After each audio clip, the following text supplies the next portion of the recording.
இன்று தைலாபுரம் தோட்டத்தில் மருத்துவர் ஐயாவுடன் கட்சியின் வளர்ச்சி பற்றி, வருகின்ற சட்டமன்ற தேர்தலை பற்றி, சித்திரை முழு நிலவு மாநாட்டை பற்றி, ஜாதிவாரி கணக்கெடுப்பு சம்பந்தமான போராட்டங்கள், விவசாய மாநாட்டிற்கு பிறகு அடுத்த கட்டம் என்னென்ன போராட்டங்கள் எந்தெந்த பகுதியில் செய்யலாம் என்றெல்லாம் இன்று குழுவாக விவாதித்தோம். இந்த ஆண்டு எங்களுக்கு வருகின்ற ஆண்டு எங்களுக்கு ஒரு மிக முக்கியமான ஒரு ஆண்டு. இந்த ஆண்டில் எங்களுடைய செயல் திட்டங்கள்,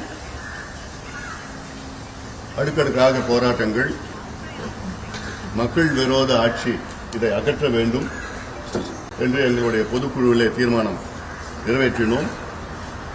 அதற்கேற்ப நடவடிக்கைகள் எல்லாம் எப்படி எடுக்க வேண்டும், ஜாதிவாரி கணக்கெடுப்பு, 10.5 விழுக்காடு இடஒதுக்கீடு போன்ற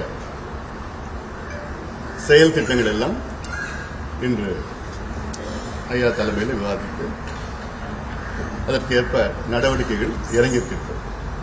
சார், நேற்றைய தினம் மேடையிலேயே அந்த உங்க கோபத்தை பார்த்துதான் இவ்வளவு பெரிய ஒரு சர்ச்சை எழுந்திருக்கு. அதாவதுங்க, எங்க கட்சி ஒரு ஜனநாயக கட்சி.